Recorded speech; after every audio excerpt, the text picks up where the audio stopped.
Welcome guys, कैसे आशा है अच्छे होंगे। साथियों, माइक्रोसॉफ्ट एक्सेल में बहुत सारे फंक्शन है, बहुत सारे फंक्शन, यहाँ तक कि यूजर डिफाइंड फंक्शंस भी इसमें होते हैं। अब सवाल आता है कि हमको कौन से फंक्शन सीखने चाहिए और कौन से फंक्शन हमको छोड़ देने चाहिए।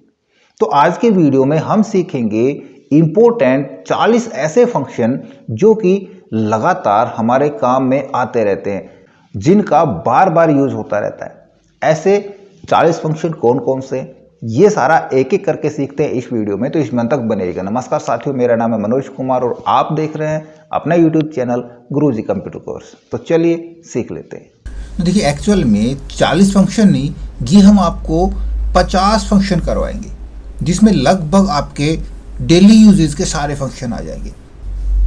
ये प्रैक्टिस फाइल आपको डिस्क्रिप्शन में मिल जाएगी, आप डाउनलोड करके इस पर प्रैक्टिस कर सकते हैं, सेव करके रख सकते हैं। और इस वीडियो में आगे बढ़ने से पहले वीडियो को फटाफट लाइक कर दें। देखिए, सबसे पहले ग्रुप 1 के अंदर मैंने लिए हैं कुछ कैलकुलेशन के फॉर्मूला। ठीक है, हम मैनुअल फॉर्मूला करेंगे। ये हमने अपने हिसाब से ग्रुप बनाए हैं, ना कि हमने इसमें जो फॉर्मूले के अंतर्गत ये जो ग्रुप बने हुए इनके अंतर्गत हमने अपने अकॉर्डिंग क्रिएट करें। ठीक है, इस ग्रुप के फॉर्मूले करते हैं। पहले सबसे पहले ग्रुप 1 में चलते हैं। यहाँ पे देखो, एडिशन सिंपल है। यदि आप बिल्कुल स्टार्टिंग पोजीशन पे हैं तो आपको ये सीखना चाहिए। यदि आपको पहले से आते हैं तो वीडियो को स्किप करके आगे बढ़ जाइए। एडिशन का मतलब हमने जोड़ना है कि नहीं 2 वैल्यू को, 3 वैल्यू को या 4 वैल्यू को, तो सिंपली हम अर्थमेटिक ऑपरेटर यूज़ कर लेते हैं। अब देखो, हम एक्सेल स्टार्टिंग से नहीं सिखा रहे, हम आपको फंक्शन सिखा रहे हैं, तो सीधा हम यहाँ पे अर्थमेटिक फंक्शन किस प्रकार से यूज़ करेंगे, फंक्शन नहीं फॉर्मूले। हमने इस वैल्यू को और इसको और इसको और इसको चारों को जोड़ना है। देन इसके ऊपर हमने क्लिक करा दिया, प्लस साइन दूसरा, प्लस तीसरा, प्लस चौथा, और एंटर प्रेस करा देंगे। ये था सिंपल एडिशन फॉर्मूला कि हमने यदि कोई भी कैलकुलेशन करानी है तब हमको इसकी जरूरत पड़ती है। हमेशा कैलकुलेशन कराने की जरूरत पड़ती है। जब छोटी मोटी कैलकुलेशन करानी है तो हम इस प्रकार से कर सकते हैं, या फिर हमने उस कैलकुलेशन में सब्ट्रैक्ट करा के देखना है, देन हम इक्वल करेंगे और एक वैल्यू में से कोई भी दूसरी वैल्यू माइनस साइन यूज करके और एंटर प्रेस करा देंगे। इसके लिए कोई बड़े फॉर्मूले नहीं आते हैं, ये हमने कैलकुलेशन के लिए अर्थमेटिक सिंबल्स के साथ ये फॉर्मूले यूज करने पड़ते हैं। मल्टीप्लाई या प्रोडक्ट के लिए देखो, यहाँ पे मल्टीप्लाई के लिए एक फॉर्मूला दिया गया है। मल्टीप्लाई सिंपली हम कर सकते हैं, इक्वल एक सेल मल्टीप्लाई दूसरा सेल, एंटर प्रेस करा देंगे। देखो यहाँ पे मल्टीप्लाई हो गया। ये मैनुअल फॉर्मूला था, यदि हम फंक्शन यूज करें तो एक्चुअल ने इसके लिए एक फंक्शन भी दिया है, वो दिया है प्रोडक्ट का।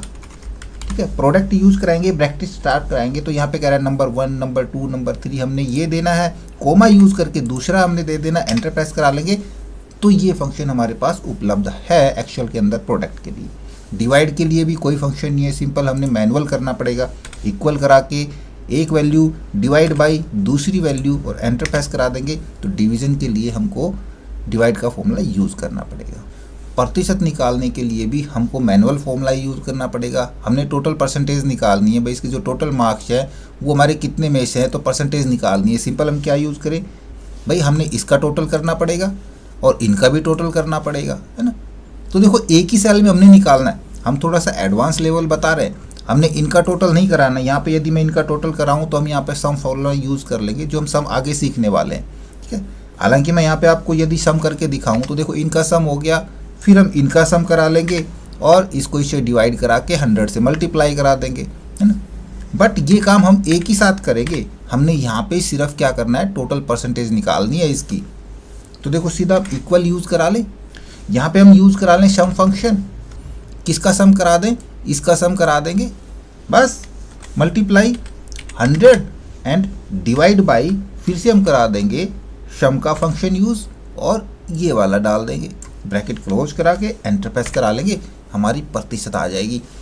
तो इस प्रकार से थोड़ा सा डायनेमिकल चले कि हमने किस प्रकार से फंक्शन यूज करना। हमने यही तो करना था, भाई इसका सम मल्टीप्लाई 100 डिवाइड बाई इनका सम। यहाँ तक क्लियर। अब सेकंड ग्रुप पे, पहला ग्रुप हमारा क्लियर हो चुका है। सेकंड ग्रुप के अंदर हमारे पास आते हैं कैलकुलेशन संबंधित फंक्शंस। क्या क्या कैलकुलेशन हमने करानी पड़ सकती है।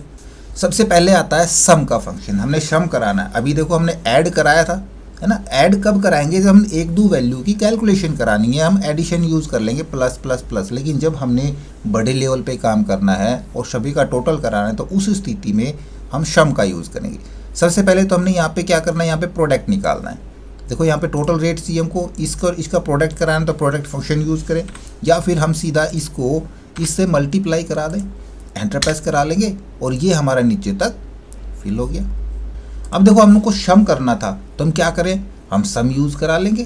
सम के लिए इधर आते हैं, हम करेंगे इक्वल सम, और ये पूछ रहा है नंबर 1 नंबर 2, हमने भाई इन्हीं का सम कराना है, या कोमा डाल के हमने इसी में ये भी जोड़ना है। इस प्रकार से मल्टीपल यहाँ पे नंबर्स दे सकते हैं, बट हमको सिर्फ एक ही का सम कराना है तो एक ही को रखेंगे, ब्रैकेट क्लोज करा के एंटर प्रेस करा लेंगे। इस प्रकार से नहीं कर रहे हैं हम, तो हम कीबोर्ड शॉर्टकट्स यूज़ करेंगे, ऑल्ट इक्वल साइन प्रेस कराएंगे, एंटर प्रेस करा देंगे, देखो यहाँ फिर से सम हो जाता है। इनका भी हमको सम करना है, then alt equal enter press करा देंगे। टोटल हमारे पास कितनी क्वांटिटी हमने परचेज करी है, हमने टोटल 255 क्वांटिटी परचेज करी है। नेक्स्ट आता है सम प्रोडक्ट। अब देखिए यहाँ पे दो चीज़ें आपको मिल रही है, फॉर्मूले को समझ लिए करो। सम प्रोडक्ट, जोड़ मल्टीप्लाई, कहाँ पे जरूरत पड़ेगी, क्यों जरूरत पड़ेगी इस फॉर्मूले की। देखो मान लीजिए हमारे पास ये कॉलम नहीं है, ये कॉलम मत मान के चलो, हमारे पास सिर्फ 2 ही कॉलम है, रेट है और क्वांटिटी है। मैं ये देखना चाह रहा हूँ कि जो इस हिसाब से हमने जितनी भी क्वांटिटी खरीदी है, टोटल कितने का हमने माल खरीदा या टोटल कितने का माल बेचा, है ना, एक ही बात है ना। तो देखो क्या करना पड़ा, उसके लिए हमने दोनों का प्रोडक्ट कराना पड़ा और फिर इनका हमको सम कराना पड़ा। तो यही तो है हमारा टोटल कितने का माल खरीदा या बेचा।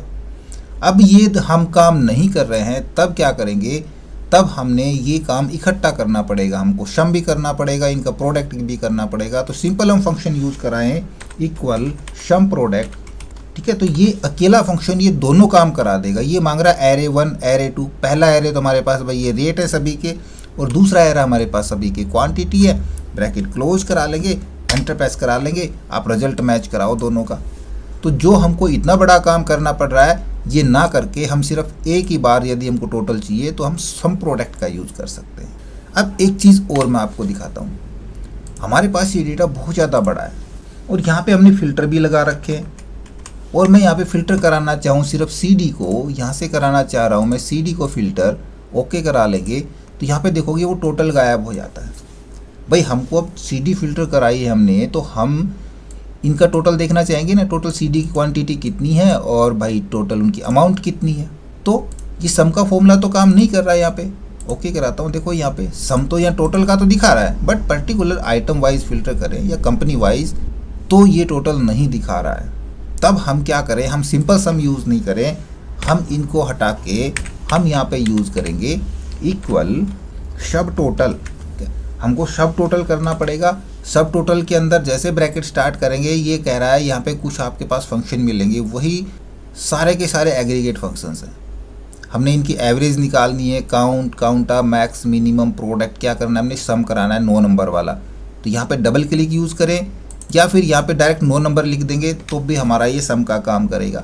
कोमा यूज़ करेंगे और किसका कराना है हमने, इनका सम कराना है, ब्रैकेट क्लोज, एंटर प्रेस करा देंगे। देखो रिजल्ट में कुछ फ़र्क नहीं पड़ेगा, रिजल्ट हमारे पास वही आएगा।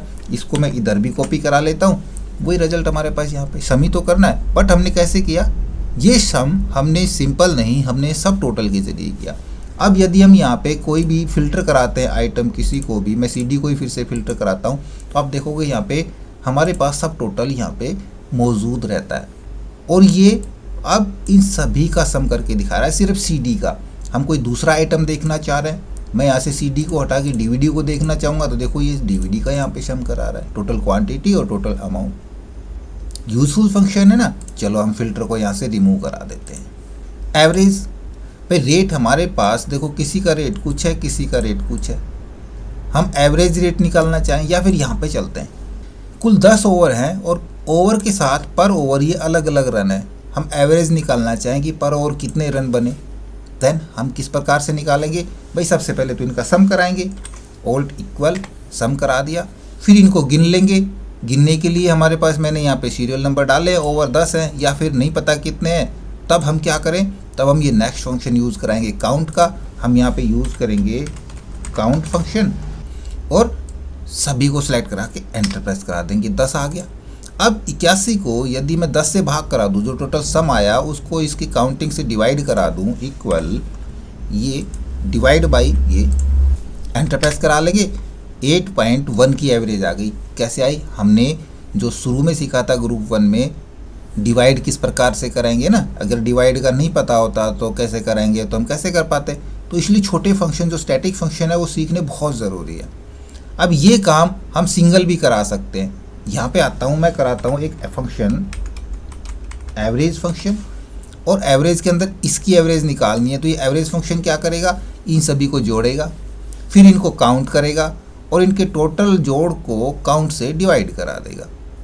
बस ये काम इकट्ठा अकेला फंक्शन कर देगा। और एंटर प्रेस करा लेंगे, देखो रिजल्ट मैच कराओ, दोनों का सेम रिजल्ट आ रहा है। यदि हमको सारी चीज़ें अलग अलग दिखानी है तो इस प्रकार से यूज़ करेंगे, या फिर सिर्फ एवरेज निकाल के दिखाना तो हम एवरेज फंक्शन का यूज़ कर लेंगे। इसके बाद काउंट फंक्शन, हमने काउंट कराना है। ध्यान रहे काउंट फंक्शन ओनली नंबर्स को काउंट करेगा जिस भी सेल में नंबर होंगे। जैसे कि मैं यहाँ पे आपको दिखाऊं इक्वल काउंट, और ये सारे यदि हम सेलेक्ट करा दें तो ये इन सभी को काउंट कर लेगा 20। यदि मैं यहाँ पे कराऊँ इक्वल फिर से काउंट और इन सभी को सेलेक्ट करा दूँ, एंटर प्रेस करा देंगे तो देखो अभी भी यहाँ पे 20 दिखा रहा है, क्योंकि इसकी लिमिटेशन ये है कि काउंट का फंक्शन ओनली उन सेल्स को काउंट करेगा जिनमें नंबर है। हमको तो भाई ये भी साथ में काउंट करने थे ना, इस प्रकार से सिलेक्ट किया था, तब उसके लिए हम फंक्शन यूज़ करेंगे काउंटा फंक्शन। ध्यान रहेगा काउंटा क्या काम करेगा, ये सभी फिल सेल को काउंट करेगा, एम्प्टी सेल को काउंट नहीं करेगा। जो खाली होंगे उनको काउंट नहीं करेगा। बस यहाँ पे देखो 2 सेल ये खाली है और भाई बाकी की ये सेल भी खाली है, इनको छोड़ देगा। बाकी जो भी फिल सेल है ये उनको काउंट करा लेगा। टोटल 28 है। अगर यहाँ भी हम लिखते हैं तो देखो दोनों में जुड़ रहा है। फिर से लिखता हूँ मैं, एक अल्फ़ाबेट लिखता हूँ इस बार, देखो वो इसमें जुड़ रहा है, इसको काउंट करा रहा है, बट ये काउंट नहीं करा रहा उसको। काउंटा का हो गया। अब ये देखना है कि जितना एरिया था हमारा उसमें ब्लैंक कितने हैं। अब देन यूज कराएंगे हम काउंट ब्लैंक का, और उसी प्रकार से हम एरिया डाल देंगे, एंटर प्रेस करा लेंगे। टोटल 10 सेल इसमें काउंट ब्लैंक है, क्योंकि इतने एरिया में टोटल तो 40 सेल है ना। 40 सेल में से 10 ब्लैंक है और 30 फिल सेल है, हो गए 40। आगे हमारे फंक्शन आते हैं। यहाँ पे देखो ग्रुप 3 के अंदर मैंने जर्नल फंक्शंस लिए हैं, जो कि छोटे छोटे स्टैटिक फंक्शन है, बट ये किसी दूसरे फंक्शन को डायनेमिक बनाने के लिए एक हेल्पर फंक्शन के रूप में बहुत अच्छा काम करते हैं। तो किस प्रकार से काम करते हैं, पहले इनका काम समझ ले।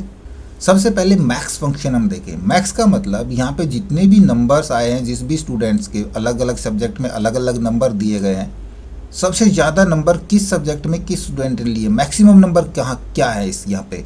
देन हम फंक्शन यूज़ करें इधर आके इक्वल मैक्स फंक्शन, गलत हो गया ये, इक्वल मैक्स, और मैक्स के अंदर हम ये पूरा ये इस प्रकार से नंबर डाल दें। ये एरे दे दिया हमने, एंटर प्रेस करा लेंगे तो इसमें 97 है, वो मैक्सिमम सबसे बड़ा नंबर है, यानी कि सबसे ज़्यादा मार्क्स 97 ही आए हैं। और सबसे कम मार्क्स कौन से, देन हम यूज़ करा लें मिनिमम मार्क्स, और सभी एरिया को हम सेलेक्ट करा देंगे, एंटर प्रेस करा देंगे। 37 नंबर है मिनिमम, कौन से बच्चे ने लिए किस सब्जेक्ट में, नहीं दिख रहा है ऐसे ना, तो हम ऐसे देख लिया मिनिमम ये रहा, देखो 37। अभी देखो यहाँ पे आपको एक चीज़ दिख रही है, यहाँ पे दिखाना है आपने रो नंबर ऑफ गीता ये रखो यहाँ पे।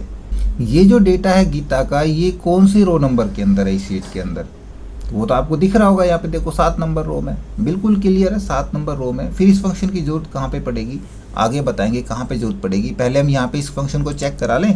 मैं कराता हूँ इक्वल रो फंक्शन यूज़ कराएंगे। और रो फंक्शन क्या काम करता है, रो फंक्शन हमें एग्जैक्ट उस रो का रेफरेंस बताता है। हमने इस रो का देखना है, गीता कौन सी रो में एग्जिस्ट करती है, ये रो नंबर 7 में एग्जिस्ट करती है। क्लियर। अब इसका यूज़ देखते हैं। अभी हमने सीरियल नंबर मैनुअल लिखे हैं, हम डेटा और बढ़ाएंगे तो और सीरियल नंबर लिखेंगे। हम ये चाहेंगे सीरियल नंबर ऑटोमेटिक आए, तब हम यहाँ पे रो फंक्शन का यूज़ करा सकते हैं। कैसे, हम करें इक्वल रो ब्रैकेट स्टार्ट, और यहाँ पे 1 नंबर सीरियल आना चाहिए, तो मैं इसको 1 नंबर रो का रेफरेंस दे देता हूँ, कहीं भी दे देंगे, एंटर प्रेस करा लेंगे। देखो ये 1 नंबर आ गया। हम इसको नीचे तक ड्रैग करा लेते हैं, सीरियल नंबर जनरेट हो रहे हैं। हम चाहेंगे जहाँ पे ब्लैंक है वो भी ब्लैंक भी आ जाए। देन इधर मैं एक फंक्शन यूज़ कराता हूँ लॉजिकल फंक्शन, जो कि अभी आगे हम समझने वाले हैं। उस फंक्शन में मैं यहाँ पे फर्स्ट में इधर करवा दूँ इफ़, यदि ये जो हमारा सेल है ये वाला, ये बराबर हो ब्लैंक के, देन यहाँ पे ब्लैंक आ जाए, अदरवाइज ये रो का फंक्शन आ जाए। बस ब्रैकेट क्लोज करा देंगे इफ़ की और एंटर प्रेस करा लेंगे और अब इसको हम नीचे तक ड्रैग करा देंगे। देखो जो यहाँ पे ब्लैंक होगा तो ये सीरियल नंबर जनरेट नहीं होगा, अदरवाइज सीरियल नंबर जनरेट होगा। इसको और नीचे ड्रैग करा लेते हैं। देखो यहाँ पे सीरियल नंबर नहीं आया, इधर जैसे ही हम यहाँ पे नाम लिखेंगे कोई भी हम, देन सीरियल नंबर जनरेट हो जाएगा। तो रो का काम देखा, ये तो छोटा सा काम था रो का। हम रो का और कॉलम का बहुत अच्छे से काम कर सकते हैं। मैंने बहुत अच्छे अच्छे यूजेस बताए और आगे भी बताते रहेंगे। तो फटाफट हमारे चैनल को सब्सक्राइब कर लें और हाँ, अपनी ओपिनियंस या अपने सुझाव हमें कमेंट्स में लिख करके ज़रूर बताएं और इस वीडियो के बारे में भी हमें कमेंट्स में लिख करके ज़रूर बताएं। इसी प्रकार देखो कॉलम नंबर ऑफ हिंदी, ये कौन से कॉलम में लिखा हुआ है या ये कौन से कॉलम में लिखा हुआ है, हमको वो कॉलम नंबर चाहिए। तो देखो कॉलम का यहाँ पे नंबर नहीं है, यहाँ पे अल्फ़ाबेट में आ रहे हैं। आप जेड तक तो पहचान लोगे, लेकिन जब सीट में और ज़्यादा आगे जाओगे तो कॉलम का नंबर नहीं पता चलेगा। काफ़ी काम का फंक्शन है। हम करेंगे इक्वल कॉलम, ब्रैकेट स्टार्ट करेंगे और कोई भी कॉलम दे दें इसको। हम इस कॉलम में कहीं भी क्लिक करा सकते हैं। ये उस कॉलम का नंबर सेम बताने वाला है। ये कॉलम नंबर 6 है, आप गिन के देख सकते हैं। A to F छठे नंबर पे आता है। इसी प्रकार टोटल रो इन डेटा, जो ये डेटा है हमारा यहाँ से और यहाँ तक, इसमें टोटल कितनी रो है, तो ये भी बहुत काम का फंक्शन है। सीख लेते हैं। हम उसके लिए करेंगे रोज़ फंक्शन यूज़ करेंगे और एरे के अंदर यहाँ पे हम ये पूरा डेटा दे देंगे। ऐसे देना ज़रूरी है, ऐसे दें या ना दें इसको कुछ फ़र्क नहीं पड़ने वाला, क्योंकि हम रो काउंट कर रहे हैं तो ये रो ही काउंट करेगा। एंटर प्रेस करा देंगे। टोटल 11 रो है हमारे यहाँ से यहाँ तक के डेटा में, और कॉलम कितने हैं यहाँ तक, तब हम यूज़ करें इक्वल कॉलम्स का। और कॉलम्स के अंदर भी हम इस बार हमको ऐसे नहीं, हमको ऐसे सेलेक्ट कराना ज़रूरी है, क्योंकि हम कॉलम काउंट कराया। इसमें इसको कुछ फ़र्क नहीं पड़ना, ये हम कितना भी रख सकते हैं। बस एंटर प्रेस करा देंगे। टोटल 10 कॉलम है यहाँ से और यहाँ तक के डेटा के अंदर। यहाँ पे जो कैंडिडेट फर्स्ट डिवीजन जिसको आया है या क्लास में फर्स्ट आया है वो बच्चा कौन सा है, तो हमको क्या करना पड़ेगा, हमको मैक्स लगा देंगे, है ना। मैक्स फॉर्मूला क्या करेगा, यहाँ से मैक्सिमम नंबर निकाल के दे देगा। लेकिन सेकंड पोजीशन किसकी आई है ये कैसे पता करें, तो उस चीज़ के लिए हम यूज़ करेंगे लार्ज फंक्शन का। देखो मैं यहाँ पे यदि यूज़ कराऊँ इक्वल लार्ज, ये कह रहा है एरे, हमने ये डाल दिया, ठीक है। कोमा यूज़ करेंगे। अब कह रहा है के लार्ज कौन सा दिखाना है, अपने पहला लार्ज देखना है तो हम पहला यूज़ करेंगे।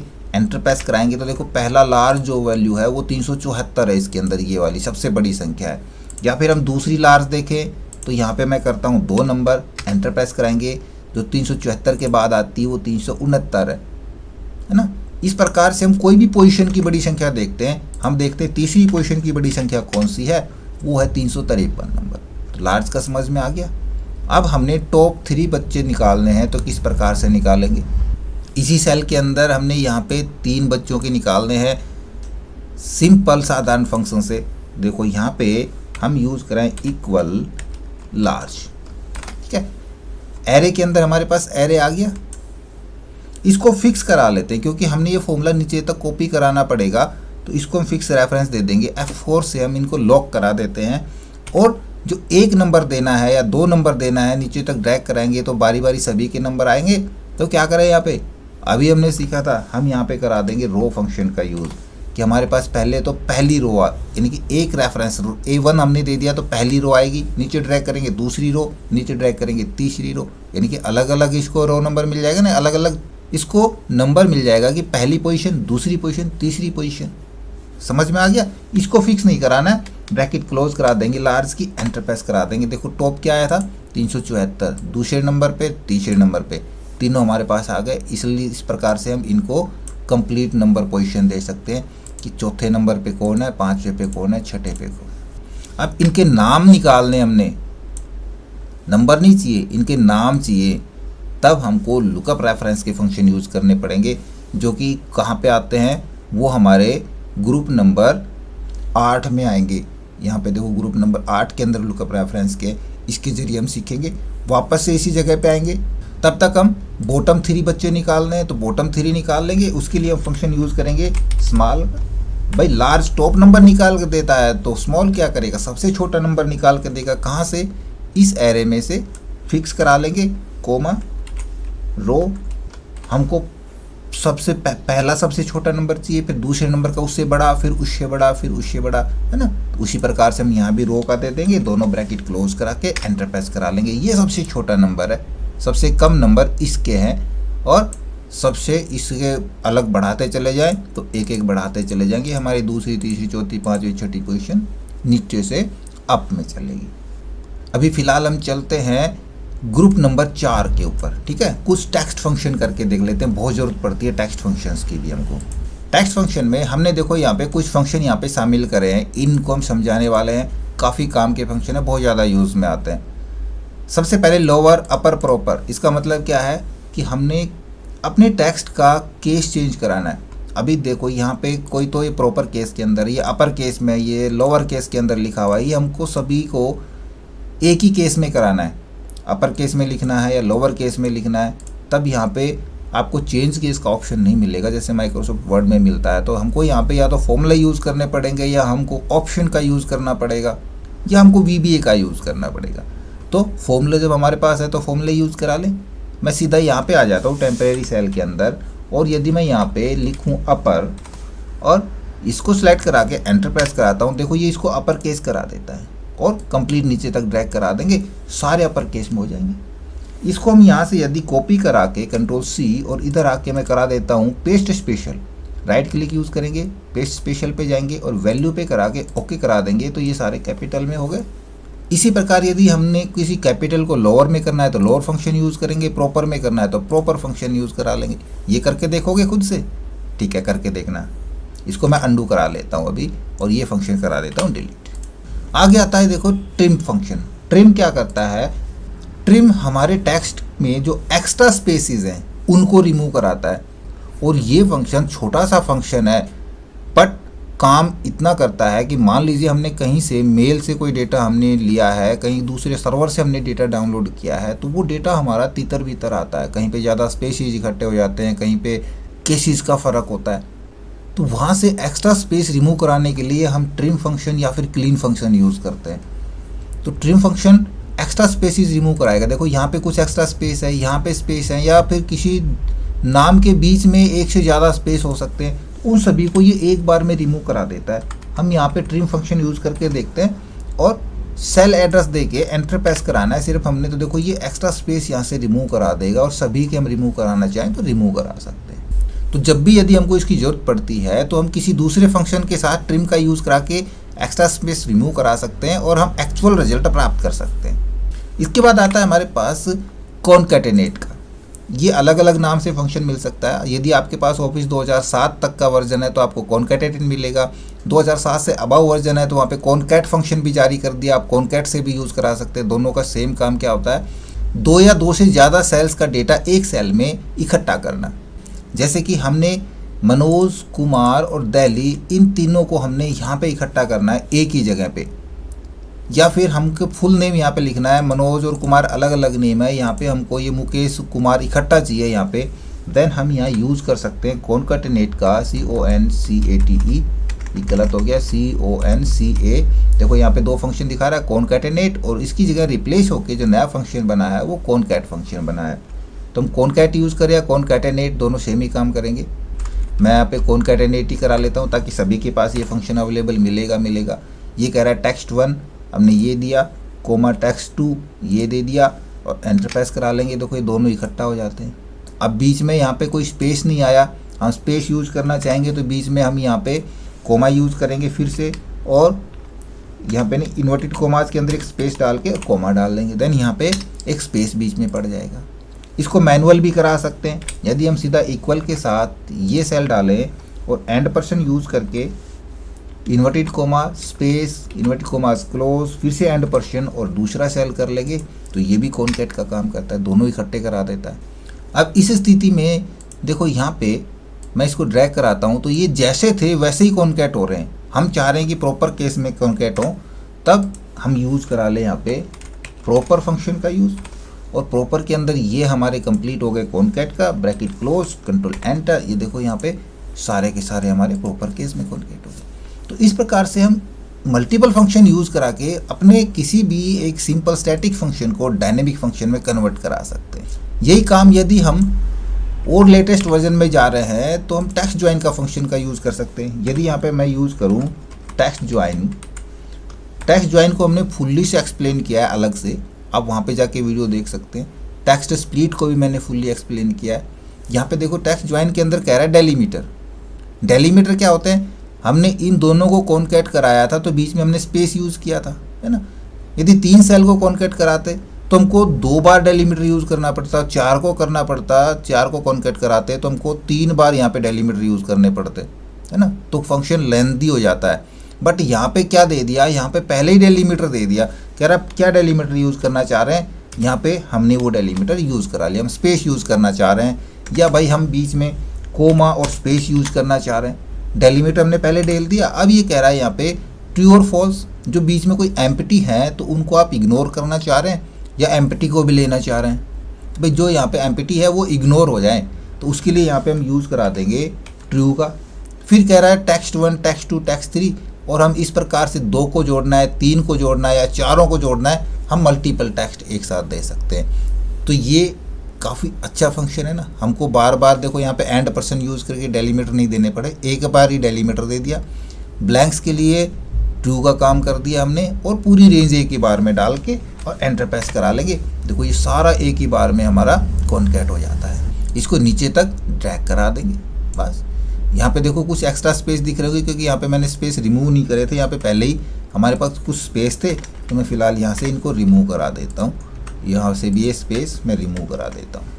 अब इधर भी हमारे पास सारे स्मॉल कैपिटल आ रहे हैं तो उसके लिए हम यहाँ भी यूज़ करा लेंगे प्रॉपर फंक्शन और प्रॉपर के अंदर ये पूरा फॉर्मूला डाल के एंटर प्रेस करा देंगे। अब हमारे कंप्लीट प्रॉपर में आ जाएंगे। टेक्स्ट स्प्लिट क्या काम करता है, अभी मान लीजिए हमारे पास ये टेक्स्ट है, इस प्रकार का टेक्स्ट आपके पास ज्वाइंट टेक्स्ट है, उनको हमने अलग अलग सेल में स्प्लिट कराना है। तो ये एक हमारा एरे फंक्शन है। किस प्रकार से काम करेगा, हम करते equal to text split bracket start, ये कह रहा है टेक्स्ट, ये है हमारे पास, कोमा यूज़ करा के कह रहा है कॉल डेलीमीटर या रो डेलीमीटर। हमने भाई ये कॉलम में डिवाइड करना है या इसको रो में कराना है, तो हमने अलग अलग कॉलम में कराना है। देन हम यहाँ पे कॉल डेलीमीटर का यूज़ करा लेंगे और कॉल डेलीमीटर के अंदर भाई हमने कहाँ से कराना है, कोमा स्पेस से कराना है तो कॉलम में चला जाएगा। यदि इसको खाली छोड़ के कोमा स्पेस हम यहाँ पे डाल देते तो ये रो में चला जाता। तो टेक्स्ट स्प्लिट को बारीकी से समझने पहले हमारा वो वीडियो जरूर देखें, ऊपर आई बटन पे आपको उसका लिंक मिल जाएगा। ब्रैकेट क्लोज करा लेंगे, एंटर प्रेस करा लेंगे, देखो सारा टेक्स्ट हमारा अलग अलग कॉलम में स्प्लिट हो जाता है। इसको हम नीचे तक कॉपी करा देंगे। इसके बाद आते हैं लेफ्ट मिड राइट का फंक्शन। देखो इधर से मैं क्या करता हूँ, मैं ये यहाँ से रोल नंबर कॉपी करा लेता हूँ या रजिस्ट्रेशन नंबर जो भी है इधर रख लेता हूँ। हमको यहाँ पे ये सारे नंबर नहीं लेने हैं, हमने यहाँ पे सिर्फ 4 डिजिट लेनी है लेफ़्ट की 4 डिजिट हमको यहाँ पे लेनी है। देन हम यूज़ कर सकते हैं लेफ़्ट फंक्शन का। इस पे क्लिक कराएंगे, ये हमारा टेक्स्ट हो गया और लेफ़्ट से कितने चाहिए, लेफ़्ट पे हमको 3 चाहिए, है ना। तो ये 8 to 1 को उठा के यहाँ पे रखा देगा देखो। और सभी के हमको लेफ़्ट करेक्टर 3 चाहिए थे तो हम यहाँ पे 3 उठा सकते हैं। इसी प्रकार यदि हमको कहीं पे ज़रूरत पड़ती है राइट के 3 करेक्टर, 4 करेक्टर, 2 करेक्टर लेने की तो हम राइट फंक्शन का यूज़ करेंगे। ये आपके लिए मैं छोड़ता हूँ, सेम टू सेम इसी प्रकार से आएगा। मिड का मैं समझा देता हूँ। मिड का मतलब बीच में से कोई करेक्टर हमने उठाने हैं। देखो कैसे उठाएंगे, मैं यहाँ पे कराता हूँ इक्वल मिड। मिड में थोड़ा सा समझना है। सबसे पहले टेक्स्ट के लिए पूछ रहा है, टेक्स्ट हमारा ये हो गया, कोमा यूज़ करेंगे। अब मिड के नंबर देखो यहाँ पे स्टार्टिंग का 8 और आखिरी का 2, उसके बाद तो सारे मिड के ही है ना। इनमें से हमने कौन सा उठाना है, हमको लेना है 219। तो ये मिड के उठाएं, किस प्रकार से उठाएं, या फिर 19 उठाएं या फिर हमने ओनली 66 वाले यहाँ से उठाने हैं मिड के। देन यहाँ पे कह रहा है स्टार्ट नंबर और नंबर ऑफ करेक्टर, यानी आपने कहाँ से शुरू करने हैं। भाई मेरे को यहाँ से पहला छोड़ के दूसरे से उठाने शुरू करने हैं तो 2 नंबर प्रेस कराएंगे। कोमा 2 नंबर से कितने उठाने, मेरे को 2 नंबर से 4 करेक्टर उठाने तो 4 डाल देंगे, ब्रैकेट क्लोज और एंटर प्रेस करा देंगे। तो आप देखो यहाँ पे 2 नंबर से 4 उठाएगा और सभी के ये मिड के यही डिजिट उठा लेगा। नेक्स्ट आते हैं हमारे पास देखो डेट फंक्शंस। हमारे पास डेटा में डेट अलग अलग प्रकार की हो सकती है, या फिर हमको डेट इंसर्ट करानी है, डेट लेनी है, तो किस प्रकार से लेंगे। देखो यहाँ पे यदि हमको एक डेट चाहिए, आज की करंट डेट हमने इंसर्ट करानी है, तो फॉर्मूला हमने लगाना, फॉर्मूले सीख रहे हैं तो फंक्शन से हम करेंगे इक्वल टुडे का यूज़। टुडे क्या काम करेगा, ये करंट डेट हमको उठा के दे देगा जो हमारे सिस्टम में होगी। अगर सिस्टम में गलत डेट डली हुई है तो गलत मिलेगी आपको। इसमें कोई पैरामीटर नहीं होते, ब्रैकेट स्टार्ट करके क्लोज कराएंगे और एंटर प्रेस करा देंगे। देखो ये करंट डेट हमको निकाल के दे देता है। अब जब भी हम इस फाइल को ओपन कराएंगे या फाइल अपडेट होगी पर डे, तो डेट ऑटोमेटिक चेंज होती है। हमको डेट और टाइम दोनों चीज़ें चाहिए, देन हम यहाँ पे फंक्शन यूज़ कर सकते हैं नाउ फंक्शन। इसमें भी कोई पैरामीटर यूज़ नहीं होता, एंटर प्रेस करा लेंगे तो यहाँ पे डेट और टाइम दोनों चीज़ें हमारे पास आ जाएंगी। देखो यहाँ पे डेट भी और टाइम भी दोनों चीज़ें मेंशन है। हमको किसी डेट में से मंथ अलग कराना है, सिर्फ हमको डे चाहिए, तो ये छोटे छोटे फंक्शन है जो मैं आपको नहीं बताऊँगा, आप खुद से करके देखना। डे के लिए हम डे यूज़ करेंगे, मंथ के लिए मंथ फंक्शन यूज़ करेंगे। जैसे कि एग्जांपल के लिए मैं यहाँ पे मंथ फंक्शन यूज़ कराता हूँ, और इस डेट में से मेरे को मंथ अलग से चाहिए, तो यहाँ पे देखो मंथ यहाँ पे निकल के आ रहा है। यदि डे फंक्शन यूज़ करेंगे तो डे आ जाएगा, और ईयर फंक्शन यूज़ करेंगे तो ईयर। इसी प्रकार से आवर, मिनट, सेकंड, ये छोटे छोटे फंक्शन है। चला के देखना इन फंक्शन को, इनकी भी ज़रूरत पड़ती है, ठीक है। अब जो हम फंक्शन सीखने वाले हैं, जो मेन फंक्शन जो थोड़े से कठिन पड़ते हैं और ये नहीं पता कि उनका काम क्या है, क्या काम करते हैं, या फिर हमारे पास अड़चन आ गई इस प्रकार की कि हमारे पास यहाँ पे ईयर दिए हुए हैं, यहाँ पे डे दिया हुआ है, यहाँ पे मंथ दिया हुआ है, और हमको डेट यहाँ पे इकट्ठी चाहिए, तो किस प्रकार से लेंगे डेट। तो यहाँ पे हम कॉनकैट या कॉनकोनेट फंक्शन यूज़ करके नहीं चलेंगे, क्योंकि वो दोनों टेक्स्ट फंक्शन होते हैं और इस डेट को टेक्स्ट फॉर्मेट में कन्वर्ट करा देंगे। ज्वाइन नहीं कराना है हमने इनको, तो क्या करें, ज्वाइन नहीं कराएं तो, क्योंकि हमको ये डेट फॉर्मेट में चाहिए। दैन यहाँ पे हम कराएंगे इक्वल डेट। एक फंक्शन आता है डेट, इसका सिर्फ यही होता है कि हमने कहीं से डेट ले करके आनी है। डेट में पूछ रहा है ईयर, मंथ और डे, हमने ईयर ले लिया, कोमा डाल के मंथ, कोमा डाल के डे। वो अलग अलग कहीं भी हो सकते हैं, किसी भी सीक्वेंस में हो सकते हैं। हमने वो सीक्वेंस यहाँ पे ये देना है ईयर, मंथ और डे का। ये पहले हमने ईयर लिया, फिर हमने ये मंथ लिया और फिर ये डे ले लिया। बस ब्रैकेट क्लोज कराएंगे और एंटर प्रेस करा देंगे, तो ये हमको एक्चुअल वहाँ पे डेट बना के दे देगा।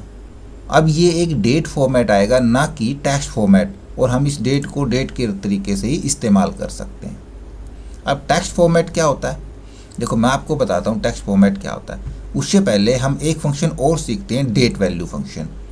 डेट वैल्यू फंक्शन क्या होता है, वो किसी भी ऐसी डेट को जो देखा हमको डेट रही है बट वो होती है टेक्स्ट फॉर्मेट, उसको हमने डेट में कन्वर्ट कराना है। तो यदि गलती से आपने इसको कॉनकैट करा दिया या फिर ज्वाइन टेक्स्ट के ज़रिए आपने यहाँ पे ज्वाइन करा दिया, यहाँ पे टेक्स्ट ज्वाइन के ज़रिए, तो वो टेक्स्ट फॉर्मेट में चली जाएगी, और उस डेट को फिर हमने डेट फॉर्मेट में लेना है, तब हम डेट वैल्यू फंक्शन का यूज़ करते हैं। अब एग्जाम्पल के लिए यहाँ पे मेरे पास कुछ डेट है, ये दिख रहा है आपको, डेट दिख रही है, बट ये डेट दिख रही है एक्चुअल में ये टेक्स्ट फॉर्मेट है। देखो कैसे, मैं इसमें यदि इक्वल कराऊँ, कन्वर्ट कराता हूँ डेट वैल्यू का, डेट वैल्यू के लिए देखो मैं यहाँ भी डेट है मेरे पास और यहाँ भी डेट है। मैं ये डेट उठा लूँ और एंटर प्रेस कराता हूँ, देखो यहाँ पे वैल्यू एरर आती है ना। इसको मैं जहाँ तक भी कॉपी कराऊंगा इस फंक्शन को, ये कंप्लीट वैल्यू एरर आएगी, क्योंकि यहाँ पे एक्चुअल पहले ही डेट है। और जबकि डेट वैल्यू फंक्शन क्या मांगता है हमसे, डेट वैल्यू, ये फंक्शन हमसे मांगता है डेट टेक्स्ट, यानी कि वो डेट दें जो टेक्स्ट फॉर्मेट में, और हमने क्या दे दिया इसको, हमने इसको कंप्लीट जो डेट फॉर्मेट में ही थी वही डेट दे दी, तो वैल्यू एरर देगा। तो टेक्स्ट फॉर्मेट में ये है हमारे पास डेट। अब एंटर प्रेस कराता हूँ, देखो ये इसको कन्वर्ट करा देता है, एज ए नंबर में दिया, इसको हम यहाँ पे डेट फॉर्मेट में ले लेते हैं, शॉर्ट डेट। देखो अब इसको नीचे तक कॉपी कराएंगे तो सारी डेट हमारी जो टेक्स्ट फॉर्मेट में थी वो अब डेट फॉर्मेट में यहाँ पे आ चुकी है। इसी प्रकार एक फंक्शन होता है ईओ मंथ। जब हमको किसी मंथ का लास्ट डे चाहिए, कब ज़रूरत पड़ती है, जब हम सैलरी वगैरह कैलकुलेट कराते हैं कि उस मंथ में टोटल कितने दिन है, या हम रोस्टर बना रहे हैं और हमको टोटल डेज काउंट कराने होते हैं कि लास्ट डे कितना है तो उस मंथ के कितने दिन हो गए, तब हमको लास्ट डे निकालना ज़रूरी होता है। अब ये मंथ है, इसका लास्ट डे क्या है, इसका आखिरी दिन क्या है, इसका आखिरी दिन क्या है, या इसके बाद जो महीना आएगा उसका आखिरी दिन क्या होगा, तब हम ईओ मंथ का यूज़ कराते हैं, ईओ मंथ। ये क्या मांगता है हमको, स्टार्ट डेट मांगता है, कोमा कौन से मंथ की हमने देखनी है लास्ट, इसी मंथ की, देन हम 0 यूज़ करेंगे। इससे नेक्स्ट मंथ की हम 1 यूज़ करेंगे, उससे नेक्स्ट मंथ की हम 2 यूज़ कर लेंगे। ठीक है, 0 का मतलब करंट जो हमने लिया 11वां महीना, यहाँ पे जो नवंबर दिखा रहा है नवंबर की ही लास्ट डेट हमने देखनी है, ब्रैकेट क्लोज और एंटर प्रेस करा लेंगे। इसको हम डेट फॉर्मेट में वापस से चेंज करा देते हैं। देखो ये नवंबर की लास्ट डेट हमको निकाल के देगा, सभी की लास्ट डेट निकाल के दे देगा। नीचे तक ड्रैग करा लेते हैं तो सभी की लास्ट डेट यहाँ पे निकल के आ जाती है। इसी प्रकार एक और फंक्शन होता है ई डेट फंक्शन। वो क्या काम करता है, वो कि भाई इस डेट के 3 महीने बाद कौन सी डेट पड़ने वाली है, या इस डेट के 2 महीने पहले कौन सी डेट थी, वो चीज़ चेक कराने के लिए हम ई डेट फंक्शन का यूज़ करते हैं। हम करेंगे ई डेट, ब्रैकेट स्टार्ट करेंगे, स्टार्ट डेट तो हमारी यही हो गई, कोमा यूज़ करके हम देखें भाई इसके 3 महीने बाद क्या डेट पड़ेगी, तो ये एक्चुअल 3 महीने बाद की डेट हमको दिखा देगा। इसको हम यहाँ पे डेट फॉर्मेट में करा लेते हैं। देखो 27 फरवरी 2023 पड़ेगी 3 महीने बाद। ऐसे हमने 27 महीने बाद देखनी है, 11 महीने बाद देखनी है, तो एक्चुअल डेट वहाँ पे निकाल के दे देगा। या फिर हम यहाँ पे निकाल के देखना चाहें इससे पहले 2 महीने पहले क्या डेट थी, देन हम यहाँ पे यूज़ कराएं -2, तो ये उल्टा चला जाएगा, ये 2 महीने पहले की डेट दिखाएगा। 27 नवंबर 2022 दिखा रहा है, नवंबर की कह रहा हूँ, ये 27 सितंबर की, और यहाँ पे क्या था, नवंबर है। डेट फंक्शन में एक और फंक्शन बचता है जो काम का आता है, वो हमारा होता है डेट का डिफरेंस निकालने के लिए। देखो हम डायरेक्ट डिफरेंस भी निकाल सकते हैं, हम किसी भी एक यहाँ पे ले लेता हूँ मैं, इसको तो कराता हूँ डिलीट, और ये मान के चलते हैं एंड डेट। ठीक है, ये नहीं है, ये हमारी एंड डेट है। अब मैं इन दोनों डेट का डिफरेंस निकालना चाहूँ तो यहाँ पे मैं कराता हूँ डिफरेंस। डिफरेंस किस प्रकार से निकालेंगे, इसको थोड़ा सा अच्छे से दिखा लेते हैं, बोल्ड करा लेंगे, अलाइन करा लेंगे। देखो सिंपल, यदि डिफरेंस के लिए जो एंड डेट है उसमें से हम माइनस करा दें स्टार्ट डेट को, तो ये डिफरेंस आ जाता है हमारे पास। अब ये डिफरेंस डेट फॉर्मेट में आ रहा है, हमको दिनों में चाहिए, तो यहाँ से हम डेट की बजाय जनरल फॉर्मेट करा लेंगे। तो देखो 3 दिन का फ़र्क है ना। इस प्रकार से हम सभी का डिफरेंस यहाँ पे निकाल सकते हैं, कितने कितने दिन का इनके बीच में डिफरेंस है। लेकिन ये डेट मैं थोड़ी सी चेंज करा देता हूँ, यहाँ पे मैं मैनुअल डेट डाल देता हूँ। ये 30/11/22 की बजाय मैं यहाँ पे करा देता हूँ इसको 30/9/2025 करा देता हूँ। देखो 1038 दिन का फ़र्क हो गया। अब ये जो 1038 दिन का फ़र्क है, इसमें टोटल एक्चुअल महीने कितने हैं, या साल कितने हैं, या डे कितने, डे तो हमको दिखाई रहा है ना, वो चीज़ें हमने देखनी है। तो ये जो चीज़ है, ये हम मैनुअल जो कर रहे हैं, ये काम नहीं करेगा। फिर उसके लिए एक फंक्शन और दिया गया है जो कि है इक्वल डेट डिफरेंस का। डेट डिफ ब्रैकेट स्टार्ट करेंगे तो आपको यहाँ पे इसके कोई पैरामीटर नज़र आ जाएंगे, नज़र आएंगे कह रहा हूँ, यहाँ पे कोई भी पैरामीटर नज़र नहीं आएंगे। इसका मतलब ये नहीं कि यहाँ इसके कोई भी पैरामीटर नहीं होते, इसके पैरामीटर होते हैं, वो आपको अब ध्यान रखने पड़ेंगे। क्या क्या होते हैं, डिफरेंस निकालना है भाई, हमारे पास स्टार्ट डेट और एंड डेट दोनों होनी चाहिए। 2 पैरामीटर तो ये हो गए। मैं यहाँ पे देता हूँ स्टार्ट डेट, इसमें पहले स्टार्ट डेट आएगी, कोमा डाल के फिर एंड डेट आएगी। उसके बाद हम यहाँ पे यदि कोट्स में यूज़ करें डी का, देन अब क्या आएगा, ये ब्रैकेट क्लोज करा के एंटर प्रेस कराएंगे तो देखो वही 1038 दिन दिखा रहा है। यदि हमको यहाँ पे मंथ देखने हैं तो मैं यहाँ पे मंथ का एम यूज़ करा सकता हूँ, तो यहाँ पे बना रहा है ये 34 महीने बनते हैं। इसमें यदि हम ईयर देखना चाहें तो हम ईयर भी देख सकते हैं। 2 साल है, इन दोनों डेट के बीच में 2 साल का फ़र्क है। क्या पूरे 2 साल का फ़र्क है, कुछ महीने ऊपर हो सकते हैं। तब हम यहाँ पे यूज़ करा सकते हैं वाई और एम का, तो ईयर पूरे हट जाएंगे, जो बचे हुए महीने हैं वो दिखाएगा 10 महीने ऊपर हैं, 2 साल और 10 महीने। यदि मैं इन दोनों फंक्शन को यहाँ से करा लूँ, इसको करा के मैं कराता हूँ कॉपी, और इससे पहले मैं करा दूँ पेस्ट, और इसमें रहने देता हूँ ओनली ईयर, और इन दोनों के बीच में मैं एक यूज़ कराऊँ एंड पर्सन का, and inverted coma start, space डाल करके लिखता हूँ मैं year, space inverted commas close और एंड। तो समझे मैंने क्या किया, मैंने इन दोनों को कॉन्कैट करा दिया। एंटर प्रेस करा लेंगे तो देखो क्या कह रहा है, 2 साल और 10 के लिए भी हम यहाँ पे एक कॉन्कैट और करा देते हैं, एंड पर्सन यूज़ कराएंगे और इन्वर्टेड कोमास के अंदर मैं लिख देता हूँ मंथ्स, ब्रैकेट क्लोज, एंटर। 2 साल और 10 महीने का अंतर है दोनों के बीच में। या फिर यहाँ पे फिर से मैं एक काम कर रहा हूँ, मैं इस फंक्शन को फिर से कॉपी कराता हूँ यहाँ से यहाँ तक, कंट्रोल C, और लास्ट में आकर के फिर से एंड पर्सन यूज़ करके पेस्ट करा दूँ।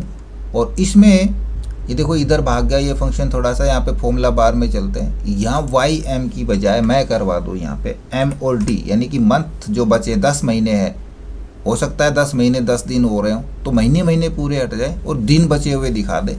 और इधर मैं फिर से करा दूँ and days, clear, bracket close नहीं, इन्वर्टेड कोमास क्लोज और एंटर प्रेस करा लेंगे। कितना फ़र्क है दोनों के बीच में? 2 साल 10 महीने 3 दिन का फ़र्क है। तो इस फॉर्मूले का यूज़ करके एक हम एज कैलकुलेटर बड़े अच्छे से बना सकते हैं। किस प्रकार से बनाएं कि ये तो मान के चले हम डेट ऑफ बर्थ, और यहाँ पे एंड क्या ले, हम आज की डेट ले, ये नहीं देंगे तो हम आज की डेट ले लेते हैं। उसके लिए जो ये D4 हमने लिया है ना, ये दूसरी वाली डेट, इसकी जगह हम टुडे फंक्शन यूज़ करा लें तो हमारा क्या होगा, ये फंक्शन डायनेमिक बन जाएगा। जहाँ जहाँ हमने D4 लिया है वहाँ पे हम टुडे फंक्शन यूज़ करा देंगे, टुडे, और यहाँ भी आकर के D4 की जगह मैं टुडे करा देता हूँ, बस एंटर प्रेस करा देंगे। देखो ये इस डेट से आज तक का अंतर हो गया, 2 साल 2 महीने 6 दिन का। कंप्लीट नीचे तक कॉपी करा लेते हैं, सभी का अंतर यहाँ पे आपको दिखा रहा है। यहाँ पे देखो 0 साल 3 महीने और 7 दिन का ये अंतर है 26/10/2024 से आज तक की डेट के अंदर। तो हम अच्छे से एक एज कैलकुलेटर बना सकते हैं, ठीक है। अब आते हैं हमारे कुछ लॉजिकल फंक्शन। ये समझ लो एक्सेल में यदि आपने ये लॉजिकल फंक्शन नहीं सीखे तो कुछ नहीं सीखा। हमारा आधे से ज़्यादा काम ये सिर्फ लॉजिकल फंक्शन कर देते हैं, जिसमें इफ़ लगभग काम निपटा देता है। चलो देखते हैं हम यूज़ करके। यहाँ पे देखो इधर हमने रिजल्ट निकालना है कि जिस भी बच्चे के यदि 200 से कम मार्क्स हैं तो वो फेल हो जाए, अदरवाइज पास हो जाए। तो सिंपली हम यहाँ पे करें इफ़ का यूज़। यदि जो ऑब्टेन मार्क्स हमारे less than 200, then value if true के अंदर फेल, अदरवाइज पास। ये क्या लग गया यहाँ पे, जे लग गया, पास। बस इफ की ब्रैकेट क्लोज, एंटर। इफ का काम इसी प्रकार के लॉजिक देने के लिए होता है कि जब भी हमको कोई इस प्रकार का रिजल्ट चाहिए कि भाई यदि ये है तो ये, वरना वो, इस प्रकार का जब भी आपके पास दिमाग में आए कि यार हमको इस प्रकार की चीज़ें चाहिए, तो आप कहाँ जाएंगे, सीधे इफ़ के पास चले जाएंगे, आपका सारा सॉल्यूशन हो जाएगा। अब ये तो हमारे पास पास है, सारे ही पास हैं, सभी के 200 से ऊपर ही नंबर है, 300 से ऊपर नंबर है, बल्कि हम किसी के कम करा के देखते हैं। ये क्या करा इसने, ये इसने फेल दिखा दिया जैसे ही 200 से कम नंबर आए, ठीक है। अब इधर थोड़ा सा नोटिस करना, ये कैलकुलेशन गलत हो सकती है आपकी। कैसे, ठीक है, हमने बना दिया भाई 200 से कम वाले को तो हमने फेल कर दिया, ठीक है रिजल्ट तो, बट यहाँ पे देखो क्या ये बच्चा वाकई में फेल है। देखो इसने सभी सब्जेक्ट में पास मार्क लिए है ना। जब सभी सब्जेक्ट में ये पास है तो ये फेल कैसे हो सकता है, नहीं हो सकता। या तो हमने इसको कम ज़्यादा कराना पड़ेगा कि भाई 200 से कम वाले नहीं, यदि 33 नंबर एक सब्जेक्ट में है और 5 सब्जेक्ट में वो 33 लेता है तो बच्चा पास है, यानी कि 165 नंबर यदि उसने ले लिए तो पास है। तो हम क्या करेंगे, हम भाई सीधा अपने लॉजिक पे आएंगे। यदि जिसके भी 165 से कम है वो बच्चा फेल हो जाए, अदरवाइज पास हो जाए। अब देखो ये पास हो गया क्योंकि इसके 165 से ज़्यादा है। अब देखो मैं एक चीज़ और आपको दिखाता हूँ, मैं ले ये जी। अब देखो ये बच्चा पास है क्योंकि 165 से ज़्यादा नंबर है। अब यहाँ पे देखो क्या वाकई में ये पास है, नहीं है पास, क्योंकि इसके देखो यहाँ पे पास मार्क है नहीं एक सब्जेक्ट में, तो कैसे पास हो सकता है। अगर इधर भी मैं इसमें भी फेल करा देता हूँ तब भी ये पास। अब तो 2 सब्जेक्ट में फेल है ये, तब पास क्यों हो रहा है। फिर हम क्या करें, अब हमको यहाँ पे सिंगल कंडीशन की ज़रूरत नहीं है, क्योंकि इफ़ के अंदर क्या होता है, इफ़ सिर्फ सिंगल लॉजिक लेता है, एक ही कंडीशन हमको देनी पड़ती है। बट अब हमारे पास कंडीशन ज़्यादा है, हमको भाई इस सब्जेक्ट में भी पास चाहिए, इसमें भी पास चाहिए, इसमें भी पास होना चाहिए, सभी में पास होगा तो ही ये पास होगा, अदरवाइज फेल हो जाएगा, है ना। अब कंडीशन ज़्यादा है रिजल्ट दो ही है, पास या फेल। कंडीशन ज़्यादा है, जहाँ भी कंडीशन 2 से ज़्यादा, 1 से ज़्यादा हो गई, वहाँ पे हम एंड या और का यूज़ करते हैं। एंड और हमेशा ट्रू और फॉल्स में रिजल्ट देते हैं। तो ट्रू है तो हम क्या रिजल्ट लेना चाहें, और फॉल्स है तो क्या रिजल्ट लेना चाहें। देखो यहाँ पे यदि मैं यूज़ कराऊँ एंड कि भाई ये हमारा जो भी नंबर है इसके अंदर कितने से पास कराना चाह रहे हैं, ये हमारा ग्रेटर देन 32, 32 से ज़्यादा हो, और भाई ये भी हमारा ग्रेटर देन 32, और भाई ये भी हमारा ग्रेटर देन 32, भाई ये भी ग्रेटर देन 32, और ये भी ग्रेटर देन 32। जब सभी हमारे 32 से ज़्यादा नंबर हों, एंड का मतलब ये भी और ये भी और ये भी और ये भी सारे उस कंडीशन पे सही होने चाहिए, तब ये क्या हो, तब ये ट्रू हो। ट्रू है, देखते हैं इस नीचे तक। यहाँ पे देखो, यहाँ पे ये फॉल्स हो गया क्योंकि यहाँ पे इस दोनों में इसके उस कंडीशन पे नहीं है नंबर, तो सभी में उसी कंडीशन पे होंगे तो ये ट्रू होगा। ट्रू होगा तो क्या होगा, पास होगा। हम वापस से यहाँ पे आते हैं और यहाँ पे कराते हैं इफ़ ब्रैकेट स्टार्ट, यदि ये कंडीशन हमारी लागू होती है, ट्रू होता है, देन यहाँ पे रिजल्ट आ जाए pass, otherwise fail. That's all. Enter press करा लेंगे, लीजिए पास, और जैसे वो कंडीशन पे लागू नहीं है वो बच्चा फेल हो जाएगा, क्योंकि यहाँ पे 2 नंबर में, वो 2 सब्जेक्ट में फेल है। अदर यदि यहाँ पे मैं 1 में पास करा देता हूँ तो नंबर देखो इसके 200 से अबाव हो गए, बट अभी भी फेल है क्योंकि यहाँ पे ये हिंदी सब्जेक्ट में फेल है। यही काम हम और से भी करा सकते हैं। यदि मैं यहाँ पे कराऊँ इक्वल, इफ़ तो हमने लगाना ही पड़ेगा, है ना, ट्रू और फॉल्स की वैल्यू को चेंज करने के लिए। और फंक्शन क्या काम करेगा, और करेगा कि भाई ये हमारा लेस देन 33, यदि ये 33 से कम हो जाता है तो वो फेल हो जाए, या फिर ये 33 से कम हो जाता है तो फेल हो जाए, या फिर ये वाला सब्जेक्ट में लेस देन 33, या ये लेस देन 33, या ये लेस देन 33। किसी भी एक सब्जेक्ट में यदि 33 से कम हो गए तो वो रिजल्ट ट्रू है।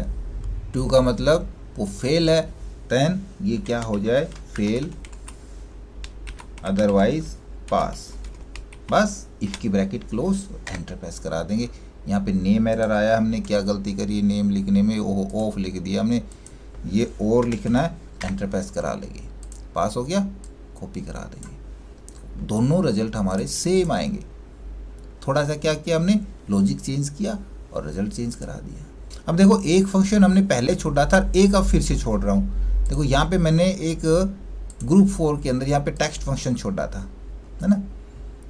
वो टेक्स्ट फंक्शन हम करवाना भूल गए, क्योंकि वो टेक्स्ट फंक्शन हमारा यहाँ पे यूज होना था। अभी करवाता हूँ, और फिर जो आएगा इफ़ एरर फंक्शन जो हम यहाँ पे ये छोड़ रहे हैं, ये लुकअप रेफरेंस के अंदर करवाएंगे। तो पहले वापस यहाँ पे आते हैं। टेक्स्ट फंक्शन देखो क्या काम करता है, वो इम्पोर्टेंट फंक्शन था जो कि छूट गया। मैंने आपको बताया था कि हम डे, मंथ, ईयर का यूज़ करके किसी भी डेट में से हम डे लेना चाहें या मंथ लेना चाहें तो हम ले सकते हैं। जैसे कि यहाँ पे यदि यूज़ करूँ मैं डे, और ये डेट में डाल देता हूँ, तो ये देखो यहाँ से डे आउट करा देता है ना। बट हमको ये डे ऐसे नहीं चाहिए, ये हमको ये डे चाहिए कि कौन सा वार था, कौन सा डे था, संडे था, मंडे था, ट्यूसडे था। या मंथ 4, 5, 6 नंबर में नहीं, हमको जनवरी, फरवरी, मार्च में चाहिए, तब हम यहाँ पे टेक्स्ट फंक्शन का यूज़ करते हैं, है ना। तो उसके लिए करेंगे इक्वल टेक्स्ट फंक्शन। टेक्स्ट के अंदर पूछ रहा है वैल्यू, ये हो गई, कोमा। फॉर्मेट क्या चाहिए इसमें से हमको, फॉर्मेट हम इनवर्टेड कोमाज में डे डी यहाँ पे यूज़ करेंगे, ब्रैकेट क्लोज करा के एंटर प्रेस करा देंगे। देखो ये क्या करेगा, डी से वो हमको नंबर फॉर्मेट दे देगा। यदि इसमें मैं यहाँ पे 3 बार डी यूज़ करा देता हूँ, एंटर प्रेस करा लेंगे, देन वो हमको ट्यूसडे का TUE निकाल के दे देगा। या फिर हम यहाँ पे अब 4 बार डी यूज़ करा दें, देन वो पूरा ट्यूसडे निकाल के देगा, और सभी में से जो दिन वहाँ पे पड़ रहा है वो दिन यहाँ पे डिस्प्ले करा देगा। सिमिलरली हम यदि मंथ निकाल रहे हैं, तब हम यूज़ करेंगे फिर से टेक्स्ट फंक्शन का। टेक्स्ट के अंदर वैल्यू हमने ये डाल दी, और मंथ के लिए यदि मैं यहाँ पे सिर्फ MM यूज़ कराता हूँ तो ये नंबर फॉर्मेट में देगा। 3 बार M यूज़ कराता हूँ तो ये उस मंथ की शॉर्ट फॉर्म हमको दे देगा, अप्रैल, MAR, मार, है ना, इस प्रकार से। और यदि 4 बार यहाँ पे हम M का यूज़ करा लेंगे तो ये हमको पूरा मंथ का नेम निकाल के दे देगा। ठीक है, काफ़ी इंपॉर्टेंट फंक्शन था, इसको हम छोड़ गए थे, ब्रेक कर दिया था, आगे लास्ट में हमने ध्यान नहीं दिया, छूट गया था। आगे चलते हमारे पास फंक्शन आते हैं, देखो मैथ, ट्रिग्नोमेट्री और स्टैटिस्टिकली फंक्शन। हालांकि इसमें मैंने ट्रिग्नोमेट्री का एक भी फंक्शन नहीं लिया है, सिर्फ हमने मैथ के और स्टैटिस्टिक्स फंक्शन लिए हैं, क्योंकि ट्रिग्नोमेट्री के फंक्शन जो रेगुलर यूज़ में नहीं आते हैं, रेगुलर यूज़ के जो फंक्शन हम वो करवा रहे हैं। ठीक है, तो आगे चलते हैं ग्रुप नंबर 7 के अंदर। देखो यहाँ पे उन फंक्शन को करने के लिए मैंने 4 क्वेश्चन लिए, 4 फंक्शन समझेंगे, 4 मैंने क्वेश्चन लिए। क्वेश्चन क्या है? Total CD count. अभी तक आपने सीखा था काउंट, काउंटा सीखा था, वो क्या कर रहा था? काउंट नंबर को काउंट कर रहा था। काउंटा फंक्शन हमारे सभी फ्यूल सेल को काउंट कर रहा था। अभी हमने किसको काउंट करना है? CD को काउंट करना है। CD कहाँ पे? यहाँ पे है। तो अब काउंटा फंक्शन यूज़ नहीं करेंगे, काउंटा क्या करेगा? इन सभी को काउंट करा देगा। हमने तो यहाँ से चुन चुन के CD ही काउंट करनी है। देन यहाँ पे हम यूज़ कराएंगे इस स्थिति के लिए जहाँ पे कंडीशन भी आ गई काउंट करने के साथ, तब हम यूज़ करेंगे काउंट इफ फंक्शन का यूज़। काउंट इफ क्या कह रहा है? रेंज आपने कहाँ पे काउंट कराना है? हमने यहाँ पे काउंट कराना है। कोमा यूज़ करेंगे। क्राइटेरिया किसको काउंट कराना है? यदि कहीं पे लिखा है क्राइटेरिया तो वो दे सकते हैं, जैसे यहाँ पे ये इस प्रकार से क्लिक करा दे, मैंने क्या किया? इन्वर्टेड कोमाज लगा दिया। ठीक है, फिर से हटाता हूँ। यहाँ पे मैं सेल रेफरेंस दे रहे हैं तो हमारा इन्वर्टेड कोमाज नहीं आएगा, हम सीधा सेल रेफरेंस ऐसे दे सकते हैं। किसको काउंट कराना है? हमने CD को काउंट कराना है। या फिर हम मैनुअल लिखना चाह रहे हैं तो इन्वर्टेड कोमाज के अंदर हम CD टाइप करेंगे, ब्रैकेट क्लोज करा के एंटर प्रेस करा लेंगे। तो कंडीशन के आधार पे यहाँ पे काउंट कर रहा है CD को 1 2 3 4। क्लियर? इसी प्रकार से DVD को काउंट करना है या रैम को काउंट करना है, तब हम यहाँ पे बार बार इस प्रकार से न डालें, हम यहाँ पे इधर लिख लें क्राइटेरिया, आइटम का नाम CD। ठीक है, ये हमने डाल दिया यहाँ पे क्राइटेरिया। मैं इसको कलर करा देता हूँ, ज़्यादा डार्क हो गया, लाइट कलर करा देते हैं। तब इधर मैं अब ये मैनुअल CD ना लिख करके ये क्राइटेरिया देंगे, एंटर प्रेस करा देंगे। इधर हमने जो भी चेंज कराना है, हमने DVD को देखना है, गिनना है, DVD गिना लेंगे। रैम को गिनाना है, रैम को गिना लेंगे। अब चलो रैम का ही नंबर लेते हैं। यहाँ पे एक देखो क्वेश्चन है, टोटल क्वांटिटी ऑफ रैम। यहाँ पे जो रैम है उनकी टोटल क्वांटिटी कितनी है? हमने गिनना नहीं है। देखो रैम 7 बार तो है यहाँ पे, बट क्वांटिटी कितनी है? ये देखो 10 यहाँ पे है रैम, 6 17 13 5, है ना, बहुत सारी रैम है। टोटल क्वांटिटी हमने करनी है, तो टोटल करना है मतलब सम कराना है, बट किन का? रैम का। कंडीशन लग गई ना, सम कराना है बट रैम का कराना है। देन इक्वल सम इफ, सीधा सीधा हो गया। रेंज ये रही हमारे पास, कोमा यूज़ करेंगे। क्राइटेरिया ये रहा हमारे पास, कोमा यूज़ करेंगे। सम रेंज किसका सम कराना है? क्वांटिटी का। सिंपल सा मेथड था, ब्रैकेट क्लोज, एंटर प्रेस करा देंगे। 83 क्वांटिटी है रैम की टोटल। हमको देखना पड़ जाए रैम की क्वांटिटी, हमने टोटल तो देखी है, सभी रैम की देख ली हमने, तो सैमसंग की रैम है। देखो यहाँ पे सैमसंग की रैम है, ये दोनों किंगस्टन की हैं, ये सैमसंग की रैम है। हमने सैमसंग की रैम की ही क्वांटिटी देखनी थी। थोड़ा सा सोचो यहाँ पे क्या हो रहा है, हमारे पास रैम की क्वांटिटी तो हम देख रहे हैं, साथ में किसकी देख रहे हैं? सैमसंग की क्वांटिटी देख रहे हैं ना। तो हमारे पास क्राइटेरिया 2 हो गए। यहाँ पे हम देख रहे हैं सैमसंग, अब क्राइटेरिया 2 हो गए, यानी कि कंडीशन हमारे पास मल्टीपल हो गई। जब एक से ज़्यादा कंडीशन होती हैं तब हम सम इफ़ या काउंट इफ़ फंक्शन यूज़ नहीं करेंगे, तब हम सम इफ्स या काउंट इफ्स फंक्शन यूज़ करेंगे। जैसे कि यहाँ पे क्वेश्चन बन रहा है, टोटल अमाउंट ऑफ राइटेक्स DVD। अमाउंट टोटल करनी है किसकी? राइटेक्स की जो DVD है उनकी। 2 क्राइटेरिया हो गए, तो यहाँ तो मैं डाल देता हूँ DVD और इधर मैं डाल देता हूँ राइटेक्स। ये 2 क्राइटेरिया होगा हमारे पास। किस प्रकार से सम कराएं? अब थोड़ा सा चेंज करना पड़ेगा। देखो यहाँ पे हम एक तो फंक्शन यूज़ करेंगे सम इफ्स का, क्योंकि मल्टीपल क्राइटेरिया हो गया यार। तो उसके लिए देखो पहले ही पूछ रहा है ये सम रेंज, कह रहा है आप सम रेंज पहले ही दे डालो। किसको जोड़ना है? हमने टोटल अमाउंट को जोड़ना है। पहले ही हमने सम रेंज दे दी, इसका काम ख़त्म हो गया। अब कह रहा है आप क्राइटेरिया डालते चले जाओ जितने भी थे आपके पास। पहली क्राइटेरिया रेंज भाई हमने आइटम से देखना है, ले लिया। इसके लिए क्राइटेरिया हमने कहाँ दिया, ये रहा। दूसरी कंडीशन क्या है भाई, दूसरी कंडीशन हमारे पास कंपनी भी है, तो ये कंपनियां हैं, इसके लिए क्राइटेरिया हमने इस कंपनी को देखना है। इसी प्रकार मल्टीपल क्राइटेरिया रेंज और मल्टीपल क्राइटेरिया हम डालते चले जाएंगे जितने भी हमको रिक्वायरमेंट है। और जैसे ही सारी कंडीशन पूरी हो जाएंगी, ब्रैकेट क्लोज कराएंगे, एंटर प्रेस करा देंगे, आपके पास रिजल्ट हाजिर है। देखना चाहोगे, मैं सेलेक्ट कराता हूँ DVD राइटेक्स की। देखो DVD राइटेक्स की एक कलर करा दें।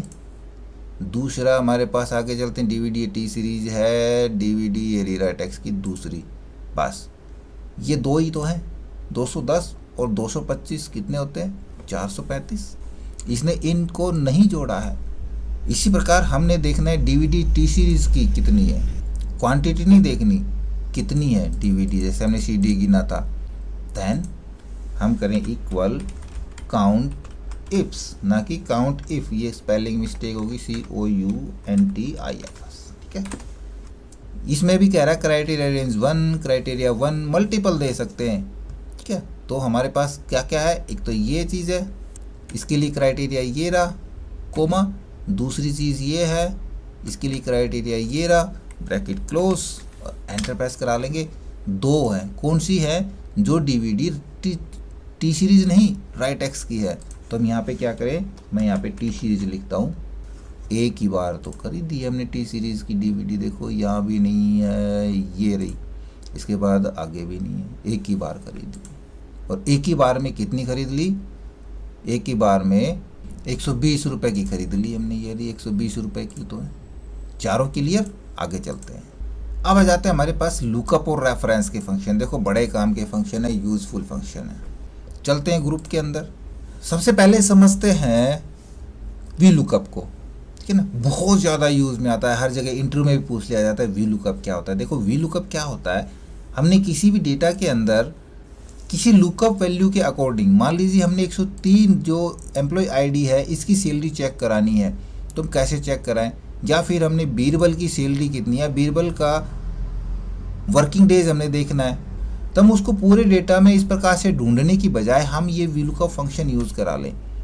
तो देखो यहाँ पे आता हूँ मैं, बीरबल का नाम हमने डाला और उसकी सैलरी हमने निकालनी है, देन हम VLOOKUP फंक्शन यूज़ करें। VLOOKUP क्या काम करता है, VLOOKUP एक लुकअप वैल्यू हमसे मांगता है कि किसके ऊपर आपने काम करना है, हमने बीरबल के लिए काम करना है। ये लुकअप वैल्यू होती है कि हमने बीरबल की डिटेल देखनी है या फिर एम्प्लॉय ID की देखनी होती है, तो एम्प्लॉय ID हम यहाँ पे डालते हैं और वो हमारा हो जाता है लुकअप वैल्यू। इसके बाद कह रहा है टेबल एरे, कौन सी टेबल में से भाई, इस टेबल में से। बट टेबल तो हमारे पास बहुत बड़ी है, लेकिन इसमें ये चीज़ ध्यान रखना है कि जो हम लुकअप ले रहे हैं ये टेबल एरे लेता है, लेफ्ट मोस्ट कॉलम से ढूंढता है उस लुकअप वैल्यू को।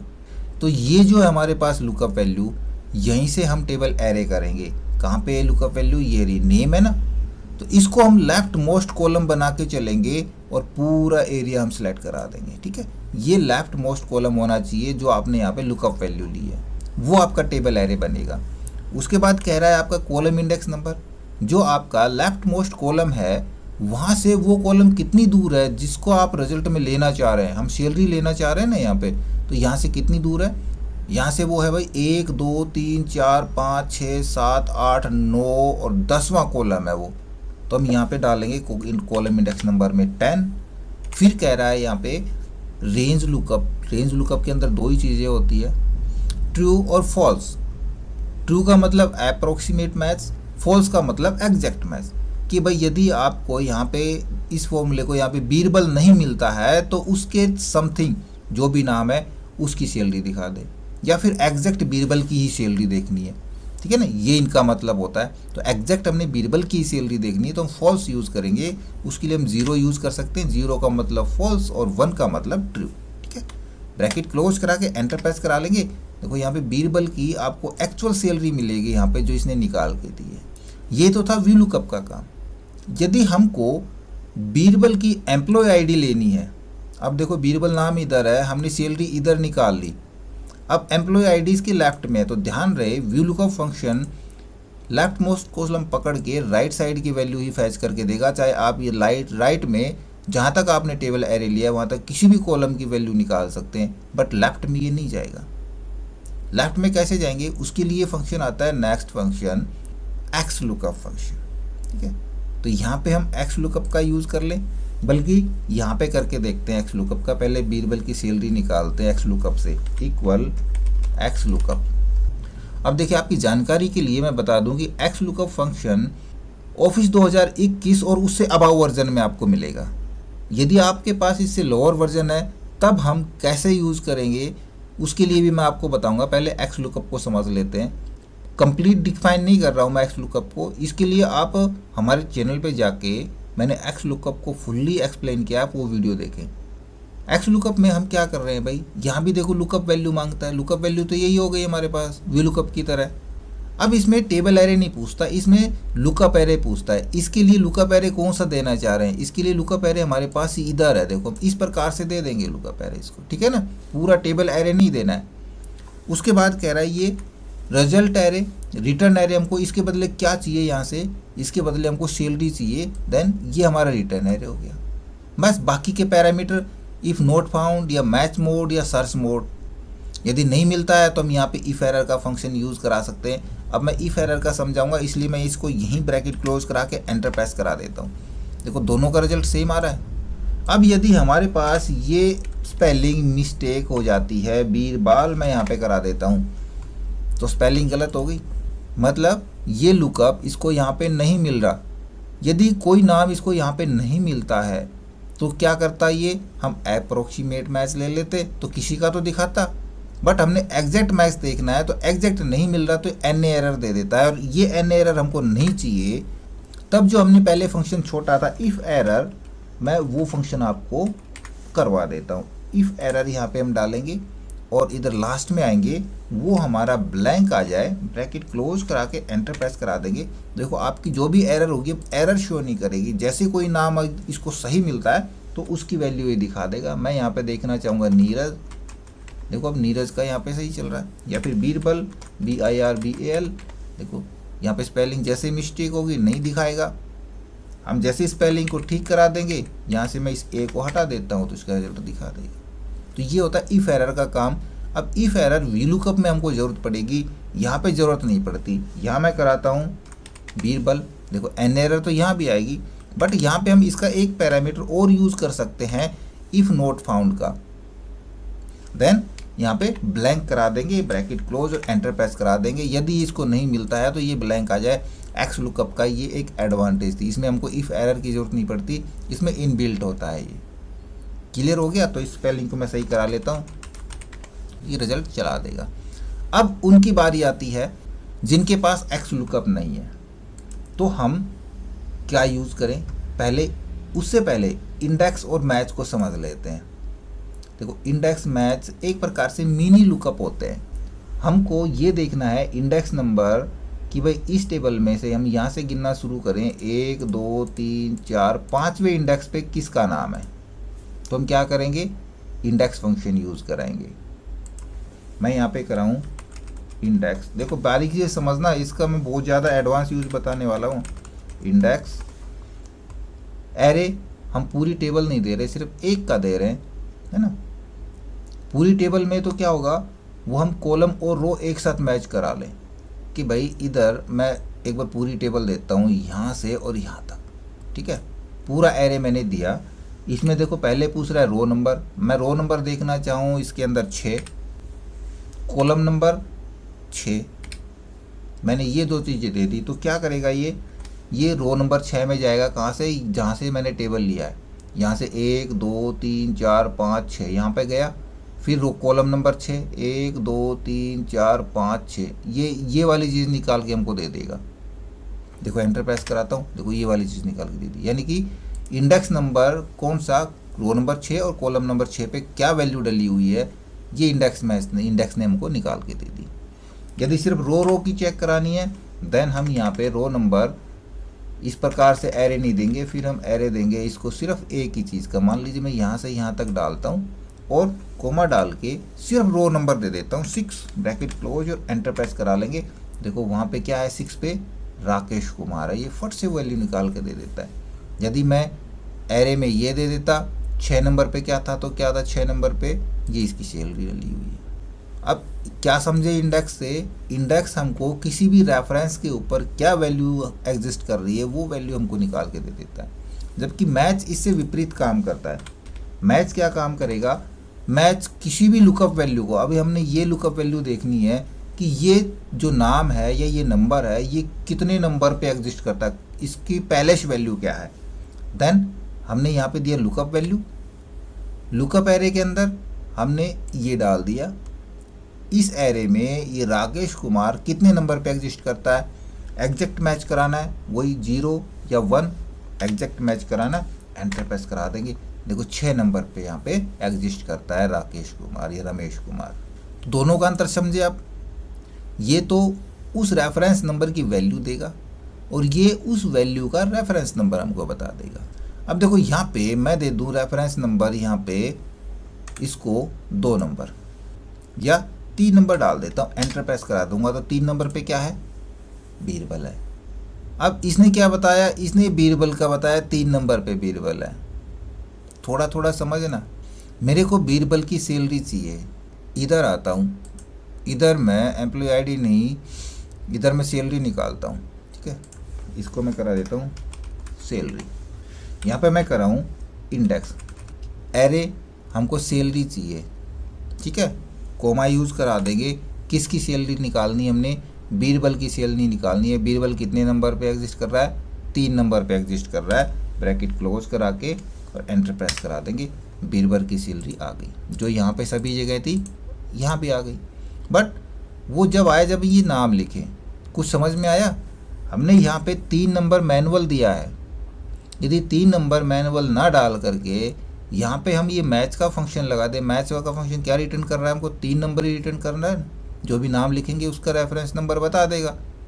यदि ये फॉर्मूला हम यहाँ पे फिल करा दें 3 नंबर की जगह, मैं कराऊँ मैच लुकअप वैल्यू ये, कोमा एरे ये, और कोमा 0 एग्जैक्ट मैच के लिए, ब्रैकेट क्लोज मैच की भी, और एंटर। यहाँ पे सैलरी अभी भी आ गई। नाम चेंज करा के देखें, कराता हूँ नीरज, देखो नीरज की सैलरी मैच कराओ। समझ में आया, इंडेक्स तो हमको क्या दे रहा है, सैलरी निकाल के दे रहा है, बट किसकी, जो मैच फंक्शन इसको बताएगा, इसकी या इसकी या इसकी। तो जो रिवर्स लुकअप काम करना है हमारा, कि हम नेम से आईडी निकालें, तो एक्स लुकअप तो ये काम कर सकता है, इक्वल एक्स लुकअप, ये तो इसके हिसाब से हमको आईडी निकाल के दे देगा। यदि लुकअप एरे में हम ये डाल देते हैं और हमारे पास जो रिटर्न एरे है उसमें ये डाल देते हैं, ब्रैकेट क्लोज करा के एंटर प्रेस करा देंगे। देखो बीरबल की जो एम्प्लॉय आईडी है वो इसने दे दी निकाल के, लेकिन वी लुकअप नहीं करता था ना ये काम। तो वी लुकअप के लिए हम क्या यूज़ करेंगे, उसके लिए हम इंडेक्स मैच का यूज़ करेंगे, ठीक है। यहाँ पे हम एरे के अंदर क्या चाहिए, हमको ये चाहिए इंडेक्स में, इस बार किसका इंडेक्स चाहिए, देन हम यहाँ पे कर ले मैच, इससे मैच करा लेंगे एरे, ये रहा कोमा 0 ब्रैकेट क्लोज एंटर। देखो दोनों का काम सेम टू सेम चल रहा है। नाम चेंज करके देखें नीरज। सारे फंक्शन क्लियर हुए आपके। ये 2 फंक्शन है जो डेटाबेस फंक्शन, डेटाबेस फंक्शन बहुत सारे होते हैं, हम आपको 2 समझाएंगे, आप 4 समझोगे, 4 समझाएंगे 8 समझोगे, ठीक है ना। तो 2 समझा रहे हैं, इससे आप इसके 8 फंक्शन समझ जाएंगे। बहुत सारे हैं, D sum, D get, D average, D max, D minimum, है ना, डी काउंट, डी काउंटा, बहुत सारे फंक्शन है डी के, डेटाबेस फंक्शन के। तो हम ये 2 ही समझा देंगे, बाकी आप समझ ही जाओगे। चलते हैं 9 नंबर ग्रुप के अंदर। आपने देखा था हमने क्या किया था, हमने लिखा था यहाँ पे आइटम, और हमने क्या निकाला था, उसका टोटल क्वांटिटी निकाली थी। आइटम हमने लिख दिया यहाँ पे CD, उसकी टोटल क्वांटिटी बताइए। तो हमने क्या करना था, हमने किया था, ध्यान आ रहा है, सम इफ किया था टोटल क्वांटिटी के लिए। रेंज ये रही, क्राइटेरिया ये रहा, और सम रेंज इसका करना है, एंटर प्रेस करा लेंगे। देखो क्वांटिटी 66 निकल के आ गई।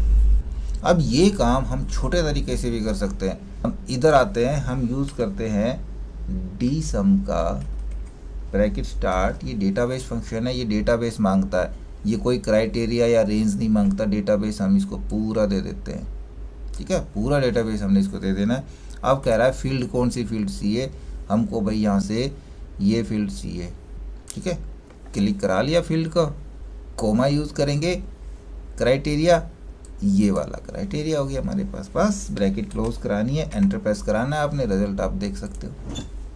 यदि मल्टीपल क्राइटेरिया है तो मल्टीपल क्राइटेरिया भी यूज़ कर सकते हैं। किस प्रकार से करेंगे वो लिखने का तरीका देखो, हम यहाँ पे लिखेंगे आइटम्स। ध्यान रहे जो हम हेडिंग ले रहे हैं वो हेडिंग हमारी यहाँ पे मिसमैच नहीं होनी चाहिए। दूसरा हम ले रहे कंपनी, सेम स्पेलिंग मिस्टेक नहीं होनी चाहिए ज़रा सी भी। और हमको रिजल्ट निकालना भी यहाँ पे किसका निकालना है, आइटम तो हमारे पास हो डीवीडी, कंपनी हो राइटेक्स, यहाँ पे सम निकालना है।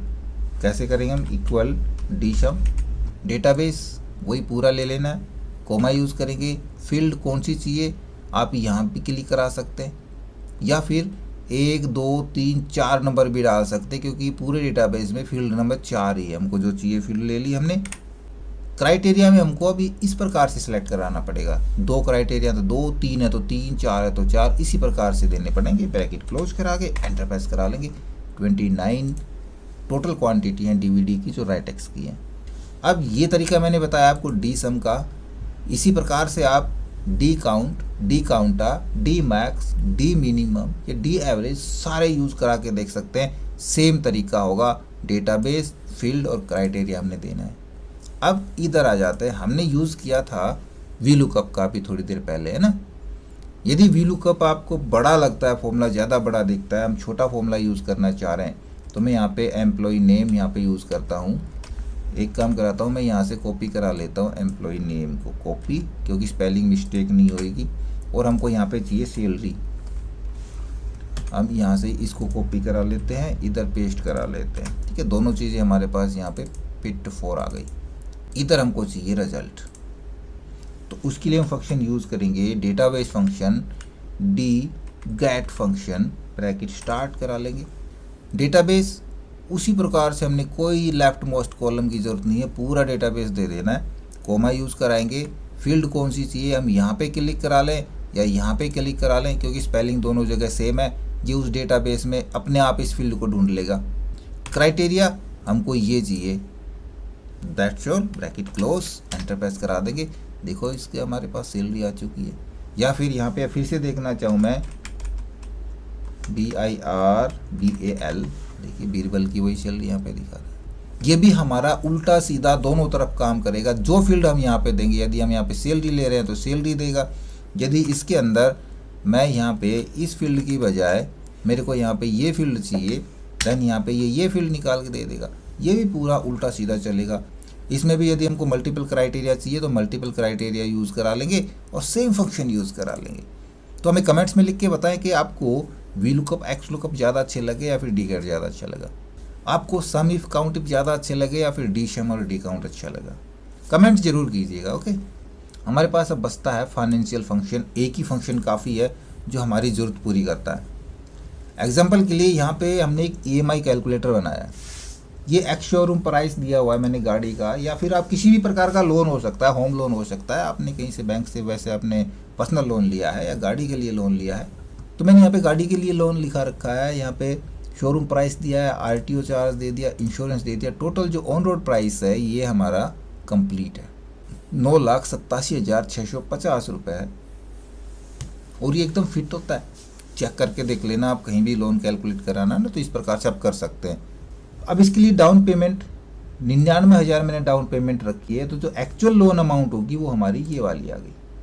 इसके ऊपर 9.8% इंटरेस्ट है और EMI मेरे को 5 साल की बनवानी है। तो यहाँ पे ध्यान रहे जो 9.8% जो इंटरेस्ट रेट होता है ये ईयरली होता है। तो किस प्रकार से हम कैलकुलेट कराएंगे EMI को, उसके लिए फंक्शन आता है इक्वल PMT फंक्शन, ठीक है। ब्रैकेट स्टार्ट करा लेंगे। PMT फंक्शन में सबसे पहले पूछ रहा है रेट। रेट क्या है हमारा, ये है रेट। बट ये क्या है, ये रेट ईयरली है, हमको तो मंथली EMI बनानी है। तो ईयरली को मंथली बना लेंगे। उसके लिए क्या करें, हम इसको मल्टीप्लाई करा दें 12 से। नहीं, मल्टीप्लाई क्यों कराएंगे भाई, हम इसको डिवाइड कराएंगे, डिवाइड बाई 12, ठीक है ना। तो क्या होगा, हमारा 1 महीने का इंटरेस्ट बन गया, कोमा। अब एन पर कितना समय है, ये है, ये भी 5 साल का है, इसको भी मंथली बनाना है तो नहीं, यहाँ पे करा देंगे मल्टीप्लाई 12, इसको 12 से मल्टीप्लाई करा देंगे तो उतनी हमारी किस्त बन जाएगी। 5 किस्तें थोड़ी होंगी, हमने तो 60 किस्त देनी है ना, तो 12 से मल्टीप्लाई करा देंगे। इसके बाद आएगा हमारा पीवी, जो कि होगी हमारी एक्चुअल जो लोन अमाउंट जिसकी हमने किस्तें बनानी है, वो हमारी लोन अमाउंट हो जाएगी। बस ब्रैकेट क्लोज करा के आप यहाँ पे एंटर प्रेस कराएंगे। देखो ये दिखा रहा है यहाँ पे माइनस में, क्यों? क्योंकि भाई ये ऑटो में पहले से ही हमारे ऊपर ड्यू है तो माइनस तो दिखाएगा, इसको हमने प्लस में लेके आना है। तो पहले हम फंक्शन से पहले यहाँ पे माइनस साइन यूज़ कराएंगे और एंटर प्रेस करा देंगे तो अब ये पॉजिटिव में आएगा। सिंपल सा कैलकुलेटर है। इसमें भाई पूरे में हमने हमारी एक्चुअल वैल्यू कितनी है और इस किस्त के अंदर हमारा इंटरेस्ट कितना शामिल हो रहा है, ऐसे हर महीने हमारी अलग वैल्यू होगी, अलग इंटरेस्ट रेट होगा। जैसे कि मैंने कैलकुलेट करके रखा हुआ है, मैं आपको देखो दिखाता हूँ। यहाँ पे फर्स्ट ईयर में पहले साल हमारी जो वैल्यू है वो हमारी ये है और उसमें इंटरेस्ट हमारा ये शामिल है। पहले साल पहले महीने जो ये 18,794 जो हमारी EMI है, इस EMI में 7257 रुपये इंटरेस्ट है और 11,537 रुपये इसमें हमारी एक्चुअल वैल्यू है। ऐसे ये हर महीने हमारा इंटरेस्ट रेट है वो कम होता चला जाएगा और हमारी एक्चुअल वैल्यू बढ़ती चली जाएगी। पहले साल की किस्त होगी, ये दोनों का सम हमारा सेम आएगा। किस्त हमारी वो पूरी जा रही है 18,794 ही बनेगी, जिसमें हमारा इफेक्ट पड़ेगा इंटरेस्ट पर वैल्यू पे। ये अलग अलग वैल्यू बढ़ती जाएगी, इंटरेस्ट कम होता जाएगा। सेकेंड ईयर में देखो यहाँ पे, थर्ड ईयर 3 साल की किस्त है तो 4 साल की है तो और 5 साल की है तो 5 साल की किस्त है तो लास्ट ईयर में देखो सिर्फ 152 रुपये इंटरेस्ट जा रहा है, बाकी 18,642 रुपये हमारी एक्चुअल वैल्यू है उसमें। ये फंक्शन किस प्रकार से लगाए हैं, इसके अंदर तो हम यूज़ करेंगे PPMT फंक्शन का यूज़ और इंटरेस्ट निकालने के लिए हम यूज़ करेंगे IPMT का यूज़। ये दोनों सीखने के लिए आपको हमारे चैनल पे जाना पड़ेगा, वहाँ पे हमने फंक्शन सिखाए हुए हैं, वहाँ पे आप उन फंक्शन को सीख सकते हैं। तो सारे फंक्शन आपको कैसे लगे और अपनी ओपिनियन या और आपकी कोई और क्वेरी है तो हमें सारी कुछ कमेंट में लिख करके बताएं। हमारे वीडियोस को लाइक कर ले। ओके, आई होप वीडियो आपको जरूर अच्छा लगा होगा। इसी प्रकार अच्छे वीडियो देखते रहने के लिए लगातार हमारे साथ बने रहे। हमारे वीडियोज़ को ज़्यादा से ज़्यादा हम दोस्तों में शेयर करें, में लाइक करें और यदि नया पर चैनल पे तो हम सब्सक्राइब जरूर कर लें।